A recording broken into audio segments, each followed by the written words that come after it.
ನೀನು ಸಿಎಂ ಬಗ್ಗೆ ಕೇಳಬೇಕು ಅಂತ ಬಹಳ ಹಿಂದೂ ಮುಂದಿದೆ. ನಾನೇನು ಹೇಳಲ್ಲ. ನೀನ್ ಮಾತಾಡೋದು ನಿನ್ ಪದ ತೆಗಿ ಅಂತಿದ್ದಂಗೆ ಸರಿ ಕ್ರಮ ಗೊತ್ತಾಗಲ್ವಾ? ಹಂಗೆ ನಿಂದು. ಅದರಿಂದ ನಾನು ನಿನ್ಗೇನು ಹೇಳಲ್ಲ. ಈಗ ನೋಡ್ರಿ, ರಾಷ್ಟ್ರೀಯ ಪಕ್ಷದಲ್ಲಿ ಬಿಜೆಪಿ ಇರ್ಲಿ ಕಾಂಗ್ರೆಸ್ ಇರ್ಲಿ, ರಾಷ್ಟ್ರೀಯ ಪಕ್ಷದಲ್ಲಿ ಯಾವತ್ತೂ ಕೂಡ ತೀರ್ಮಾನ ಮಾಡ್ತಕ್ಕಂಥವ್ರು ಹೈಕಮಾಂಡ್ನವರು. ಗೊತ್ತಾಯ್ತಾ? ನಾವೇನೇ ಅನ್ಕೋಬೋದು, ನಾವು ಇವ್ರಿರ್ಲಿ ಅವ್ರಿರ್ಲಿ. ಈಗ ಹಿಂದೆ ಅದು ಹಿಸ್ಟ್ರಿನಲ್ಲಿ ಹುಡುಕೊಡೋದು ವೀರಪ್ಪ ಮೊಯ್ಲಿಯವರು ಚೀಫ್ ಮಿನಿಸ್ಟರ್ ಆಗಿದ್ದು. ಆಗ ಆ ದಿವಸದ ಪರಿಸ್ಥಿತಿ ಏನಂದರೆ, SM ಕೃಷ್ಣ ಅವರಿಗೆ CLPನಲ್ಲಿ ಮೆಜಾರಿಟಿ ಇದ್ದಿದ್ದು. ಮೋರ್ ದೆನ್ 104 ಏನೋ ಅವ್ರಿಗಿದ್ರು. ಇವ್ರಿಗೆ ಜಸ್ಟ್ ಭಾಳ ಕಡಿಮೆ ಜನ. ಅವಾಗ ಯಾರ್ಯಾರು ಹೇಳಿದ್ದವ್ರನ್ನ ಬೆರಳೆಣಿಕೆ ಅಷ್ಟು. ಯಾರಪ್ಪ ಅಂದರೆ ರಾಮಲಿಂಗಾರೆಡ್ಡಿ, ಸಂಪಂಗಿ, ನಮ್ಮ ರೇವಣ್ಣ, ಇವರೆಲ್ಲ ವೀರಪ್ಪ ಮೊಯ್ಲಿಯವ್ರ ಕ್ಯಾಂಪಲ್ಲಿ ಇದ್ದಂಥವ್ರು. ಅಂದರೆ ಇನ್ನೂ ಭಾಳ ಜನ ಇದ್ದರು. ಬರೀ ಇವ್ರು 3 ಜನ ಅಂತ ನೀವು ಹೇಳೋಕೆ ಹೋಗ್ಬೇಡಿ. ನನಗೆ ಜ್ಞಾಪಕ ಇರೋದು 3 ಜನ ಅಷ್ಟೇ.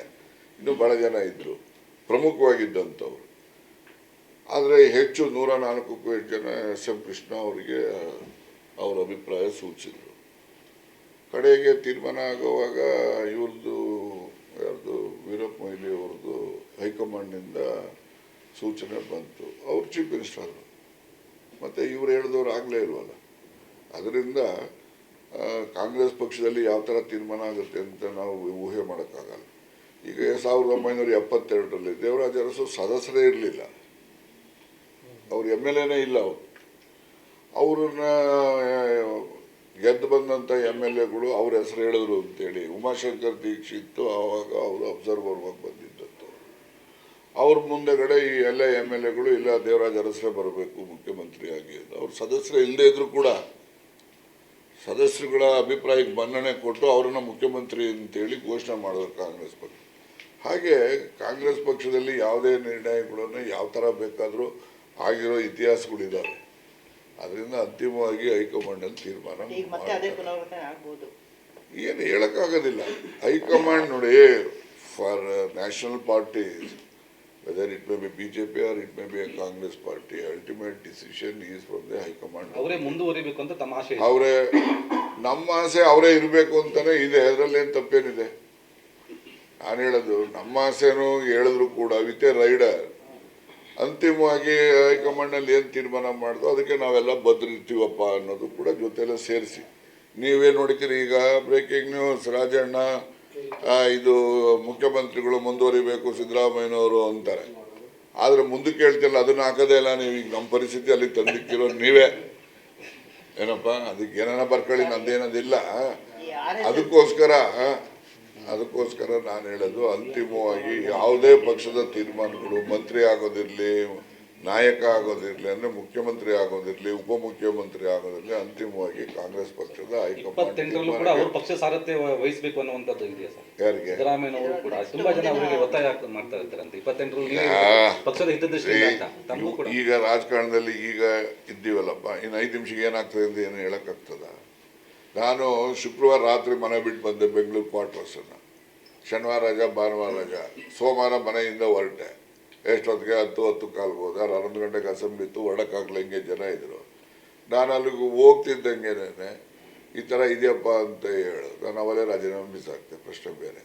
ಹಂಗೆ ಮಂತ್ರಿ ಇದ್ದವನು ಮನೆಯಿಂದ ಹೋದೆ. ವಿಧಾನಸೌಧಕ್ಕೆ ಹೋಗೋವಾಗಲೂ ಮಂತ್ರಿ ಆಗೋದು, ಆಚೆಗೆ ಬರೋವಾಗ ಮಾಜಿ ಆಗಿ ಬಂದೆ. ಅದರಿಂದ politics it is A fast changing instrument. ಅದರಿಂದ ಇನ್ನೂ 2.5 ವರ್ಷದ ಕತೆ ಈಗ ಯಾಕೆ ಕೇಳಕ್ಕೆ ಹೋಗ್ತೀಯ? ನಾವೇನು ಶಾಸ್ತ್ರದ ಗಿಳಿ ಇಟ್ಕೊಂಡು ಕೂತಿದ್ದೀವಿ. ಗಿಳಿ ಶಾಸ್ತ್ರ ಹೇಳೋದಕ್ಕೆ ಏನೇನು ನಡೀತದೆ ನಡೀತಾ ಹೋಗ್ತವೆ. ಈಗ ಸಾರ್ವಜನಿಕ ಸ್ಥಳದಲ್ಲಿ ನಿಷೇಧ ಹೇರಿದ ವಿಚಾರಕ್ಕೆ ಹೈಕೋರ್ಟಲ್ಲಿ ಇಂಟರ್ಮ್ ಇದು ಕೊಟ್ಟಿದೆ, ಸ್ಟೇ ಕೊಟ್ಟಿದೆ ಸರ್. ಏನಂತ? ಸರ್ಕಾರದ ನಿರ್ಧಾರಕ್ಕೆ ಸ್ಟೇ ಆಗಿರುವಂಥದ್ದು. ನೋಡಿ, ಹೈಕೋರ್ಟಲ್ಲಿ ನಿರ್ಧಾರ ಆದ ಮೇಲೆ ನಾವು ಸರಿ ತಪ್ಪು ಅಂತ ಹೇಳೋಕ್ಕಾಗ್ತದೆ? ಹೇಳ್ರ. ಸರ್ಕಾರಕ್ಕೆ ಹಿನ್ನಡೆ ಏನಾಗ್ತದೆ? ನೋಡಿ, ಕೋರ್ಟ್ಗಳು ಕೆಲಸ ಮಾಡ್ತಕ್ಕಂಥದ್ದು ಅವರು ಸಂವಿಧಾನಬದ್ಧವಾಗಿ ಮಾಡ್ತವೆ. ನಾವು ಅದನ್ನು ಪ್ರಶ್ನೆ ಮಾಡ್ತಕ್ಕಂಥ ಹಕ್ಕು ಯಾರೊಬ್ಬರಿಗೂ ಇಲ್ಲ. ಆದರೆ ಪ್ರಶ್ನೆ ಮಾಡೋದೇನಪ್ಪ ಅಂದರೆ ಆ ತೀರ್ಮಾನದ ಮೇಲೆ ಹೈಯರ್ ಕೋರ್ಟ್ಗೆ ಅಪೀಲ್ ಹೋಗ್ಬೋದು, ಅಷ್ಟೇ ಬಿಟ್ಟರು ಸಾರ್ವಜನಿಕವಾಗಿ ಟೀಕೆ ಮಾಡ್ತಕ್ಕಂಥದ್ದಕ್ಕೆ ಅದು ಸಾಧು ಆಗದೆ ಇರ್ತಕ್ಕಂಥದ್ದು. ಅದರಿಂದ ಅಪೀಲ್ ಹೋಗ್ಬೋದು ಸರ್ಕಾರ ಹಿನ್ನಡೆ ಅಂತ ನಾನು ಬರ್ಕೊಳ್ಳಿ. ಹಂಗಾರೆ ಏನೆಲ್ಲ ಕೇಂದ್ರ ಸರ್ಕಾರದ ವಿರುದ್ಧ ಎಷ್ಟು ಜಡ್ಜ್ಮೆಂಟ್ಗಳು ಬಂದವೆ ಸುಪ್ರೀಂ ಕೋರ್ಟಲ್ಲಿ, ಹಂಗಾರೆ ಹಿನ್ನಡೆ ಆಗ್ಬಿಡ್ತದ? ಹಂಗೆ ರಾಜ್ಯ ಸರ್ಕಾರ ತೀರ್ಮಾನಗಳಿಗೂ ಕೂಡ ಕೆಲವು ಸರಿ ಕೋರ್ಟ್ಗಳಲ್ಲಿ ಹಿನ್ನಡೆ ಆಗ್ತವೆ. ಅಂದಾಕ್ಷಣಕ್ಕೆ ಅದರಿಂದ ಸರ್ಕಾರಕ್ಕೆ ಹಿನ್ನಡೆ, ಅವಮಾನ ಅಥವಾ ಬಿದ್ದೋಯ್ತು ಅಥವಾ ರಾಜೀನಾಮೆ ಕೊಡಬೇಕು ಆ ಥರ ಎಲ್ಲ ಅಲ್ಲ. ಇದು ಒಂದು ನಿರಂತರವಾಗಿ ನಡೀತಕ್ಕಂಥ ಒಂದು ಕಾನೂನು ಹೋರಾಟಗಳು ಎಲ್ಲ ಕಡೆ ಇರ್ತವೆ. ಆ ಕಾನೂನು ಹೋರಾಟದಲ್ಲಿ ಕೆಲವೊಮ್ಮೆ ಸರ್ಕಾರದ ಪರನೂ ಆಗ್ತವೆ, ಸರ್ಕಾರದ ವಿರುದ್ಧನೂ ಆಗ್ತವೆ. ಎರಡೂ ಒಂದೇ ರೀತಿಯಲ್ಲಿ ಸ್ವೀಕಾರ ಮಾಡ್ತಕ್ಕಂಥದ್ದು ಸರ್ಕಾರದ ಜವಾಬ್ದಾರಿ. ನೀನು ಸಿಎಂ ಬಗ್ಗೆ ಕೇಳಬೇಕು ಅಂತ ಬಹಳ ಹಿಂದೂ ಮುಂದಿದೆ, ನಾನೇನು ಹೇಳಲ್ಲ. ನೀನ್ ಮಾತಾಡೋದು ನಿನ್ ಪದ ತೆಗಿ ಅಂತಿದ್ದಂಗೆ ಸರಿ ಕ್ರಮ ಗೊತ್ತಾಗಲ್ವಾ? ಹಂಗೆ ನಿಂದು, ಅದರಿಂದ ನಾನು ನಿನ್ಗೇನು ಹೇಳಲ್ಲ. ಈಗ ರಾಷ್ಟ್ರೀಯ ಪಕ್ಷದಲ್ಲಿ ಬಿಜೆಪಿ ಇರಲಿ ಕಾಂಗ್ರೆಸ್ ಇರಲಿ, ರಾಷ್ಟ್ರೀಯ ಪಕ್ಷದಲ್ಲಿ ಯಾವತ್ತೂ ಕೂಡ ತೀರ್ಮಾನ ಮಾಡ್ತಕ್ಕಂಥವ್ರು ಹೈಕಮಾಂಡ್ನವರು, ಗೊತ್ತಾಯ್ತಾ? ನಾವೇನೇ ಅನ್ಕೋಬೋದು, ನಾವು ಇವ್ರಿರ್ಲಿ ಅವ್ರಿರ್ಲಿ. ಈಗ ಹಿಂದೆ ಅದು ಹಿಸ್ಟ್ರಿ ನನಗೆ ಹುಡುಕೊಡೋದು ವೀರಪ್ಪ ಮೊಯ್ಲಿಯವರು ಚೀಫ್ ಮಿನಿಸ್ಟರ್ ಆಗಿದ್ದು. ಆಗ ಆ ದಿವಸದ ಪರಿಸ್ಥಿತಿ ಏನಂದರೆ SM ಕೃಷ್ಣ ಅವರಿಗೆ CLPನಲ್ಲಿ ಮೆಜಾರಿಟಿ ಇದ್ದಿದ್ದು, ಮೋರ್ ದೆನ್ 104 ಏನೋ ಅವ್ರಿಗಿದ್ರು. ಇವ್ರಿಗೆ ಜಸ್ಟ್ ಭಾಳ ಕಡಿಮೆ ಜನ. ಅವಾಗ ಯಾರ್ಯಾರು ಹೇಳಿದ್ದವ್ರನ್ನ ಬೆರಳೆಣಿಕೆ ಅಷ್ಟು. ಯಾರಪ್ಪ ಅಂದರೆ ರಾಮಲಿಂಗಾರೆಡ್ಡಿ, ಸಂಪಂಗಿ, ನಮ್ಮ ರೇವಣ್ಣ, ಇವರೆಲ್ಲ ವೀರಪ್ಪ ಮೊಯ್ಲಿಯವ್ರ ಕ್ಯಾಂಪಲ್ಲಿ ಇದ್ದಂಥವ್ರು. ಅಂದರೆ ಇನ್ನೂ ಭಾಳ ಜನ ಇದ್ದರು, ಬರೀ ಇವ್ರು 3 ಜನ ಅಂತ ನೀವು ಹೇಳೋಕೆ ಹೋಗ್ಬೇಡಿ. ನನಗೆ ಜ್ಞಾಪಕ ಇರೋದು 3 ಜನ ಅಷ್ಟೇ. ಇನ್ನೂ ಭಾಳ ಜನ ಇದ್ದರು ಪ್ರಮುಖವಾಗಿದ್ದಂಥವ್ರು. ಆದರೆ ಹೆಚ್ಚು 104ಕ್ಕೂ ಹೆಚ್ಚು ಜನ SM ಕೃಷ್ಣ ಅವರಿಗೆ ಅವರ ಅಭಿಪ್ರಾಯ ಸೂಚಿಸಿದರು. ಕಡೆಗೆ ತೀರ್ಮಾನ ಆಗುವಾಗ ಇವ್ರದ್ದು ವೀರಪ್ಪ ಮೊಯ್ಲಿ ಅವ್ರದ್ದು ಹೈಕಮಾಂಡ್ನಿಂದ ಸೂಚನೆ ಬಂತು. ಅವ್ರು ಚೀಫ್ ಮಿನಿಸ್ಟರ್ ಆದರು. ಮತ್ತು ಇವ್ರು ಹೇಳಿದವ್ರು ಆಗಲೇ ಇಲ್ವಲ್ಲ. ಅದರಿಂದ ಕಾಂಗ್ರೆಸ್ ಪಕ್ಷದಲ್ಲಿ ಯಾವ ಥರ ತೀರ್ಮಾನ ಆಗುತ್ತೆ ಅಂತ ನಾವು ಊಹೆ ಮಾಡೋಕ್ಕಾಗಲ್ಲ.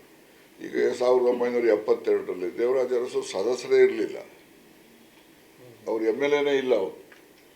ಅವ್ರನ್ನ ಗೆದ್ದು ಬಂದಂಥ MLAಗಳು ಅವ್ರ ಹೆಸರು ಹೇಳಿದ್ರು ಅಂತೇಳಿ ಉಮಾಶಂಕರ್ ದೀಕ್ಷಿತ್ ಆವಾಗ ಅವರು ಅಬ್ಸರ್ವರ್ ಆಗಿ ಬಂದಿದ್ದದ್ದು. ಅವ್ರ ಮುಂದೆಗಡೆ ಈ ಎಲ್ಲ MLAಗಳು ಇಲ್ಲ ದೇವರಾಜ ಅರಸರೇ ಬರಬೇಕು ಮುಖ್ಯಮಂತ್ರಿಯಾಗಿ. ಅವ್ರ ಸದಸ್ಯರೇ ಇಲ್ಲದೇ ಇದ್ರು ಕೂಡ ಸದಸ್ಯರುಗಳ ಅಭಿಪ್ರಾಯಕ್ಕೆ ಮನ್ನಣೆ ಕೊಟ್ಟು ಅವರನ್ನು ಮುಖ್ಯಮಂತ್ರಿ ಅಂತೇಳಿ ಘೋಷಣೆ ಮಾಡಿದ್ರು ಕಾಂಗ್ರೆಸ್ ಪಕ್ಷ. ಹಾಗೆ ಕಾಂಗ್ರೆಸ್ ಪಕ್ಷದಲ್ಲಿ ಯಾವುದೇ ನಿರ್ಣಯಗಳನ್ನು ಯಾವ ಥರ ಬೇಕಾದರೂ ಆಗಿರೋ ಇತಿಹಾಸಗಳಿದ್ದಾವೆ. ಅದರಿಂದ ಅಂತಿಮವಾಗಿ ಹೈಕಮಾಂಡಲ್ಲಿ ತೀರ್ಮಾನ ಏನು ಹೇಳೋಕ್ಕಾಗೋದಿಲ್ಲ.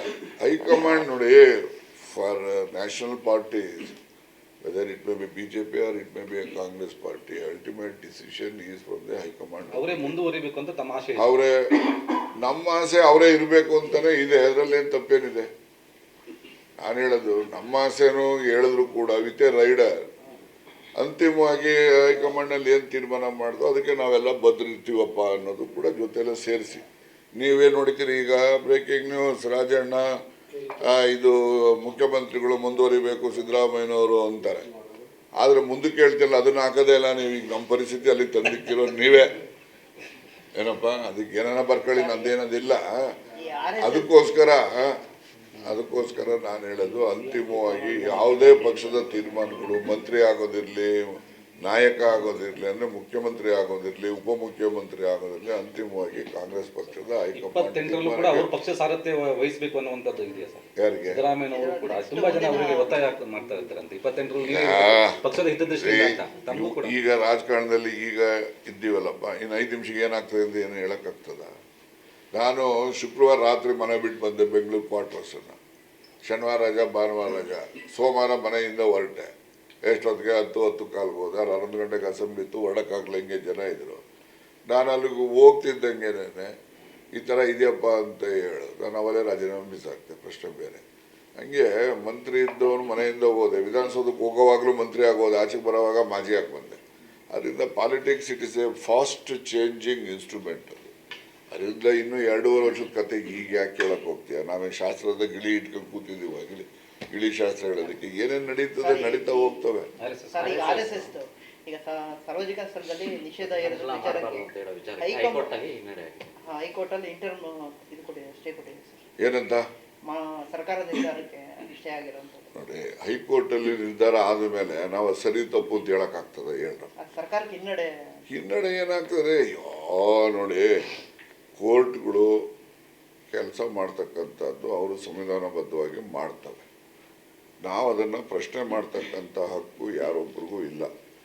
ಆದರೆ ಪ್ರಶ್ನೆ ಮಾಡೋದೇನಪ್ಪ ಅಂದರೆ ಆ ತೀರ್ಮಾನದ ಮೇಲೆ ಹೈಯರ್ ಕೋರ್ಟ್ಗೆ ಅಪೀಲ್ ಹೋಗ್ಬೋದು, ಅಷ್ಟೇ ಬಿಟ್ಟರು ಸಾರ್ವಜನಿಕವಾಗಿ ಟೀಕೆ ಮಾಡ್ತಕ್ಕಂಥದ್ದಕ್ಕೆ ಅದು ಸಾಧು ಆಗದೆ ಇರ್ತಕ್ಕಂಥದ್ದು. ಅದರಿಂದ ಅಪೀಲ್ ಹೋಗ್ಬೋದು ಸರ್ಕಾರ. ಹಿನ್ನಡೆ ಅಂತ ನಾನು ಬರ್ಕೊಳ್ಳಿ. ಹಂಗಾರೆ ಏನೆಲ್ಲ ಕೇಂದ್ರ ಸರ್ಕಾರದ ವಿರುದ್ಧ ಎಷ್ಟು ಜಡ್ಜ್ಮೆಂಟ್ಗಳು ಬಂದವೆ ಸುಪ್ರೀಂ ಕೋರ್ಟಲ್ಲಿ, ಹಂಗಾರೆ ಹಿನ್ನಡೆ ಆಗ್ಬಿಡ್ತದ? ಹಾಗೆ ರಾಜ್ಯ ಸರ್ಕಾರ ತೀರ್ಮಾನಗಳಿಗೂ ಕೂಡ ಕೆಲವು ಸರಿ ಕೋರ್ಟ್ಗಳಲ್ಲಿ ಹಿನ್ನಡೆ ಆಗ್ತವೆ. ಅಂದಾಕ್ಷಣಕ್ಕೆ ಅದರಿಂದ ಸರ್ಕಾರಕ್ಕೆ ಹಿನ್ನಡೆ, ಅವಮಾನ ಅಥವಾ ಬಿದ್ದೋಯ್ತು ಅಥವಾ ರಾಜೀನಾಮೆ ಕೊಡಬೇಕು ಆ ಥರ ಎಲ್ಲ ಅಲ್ಲ.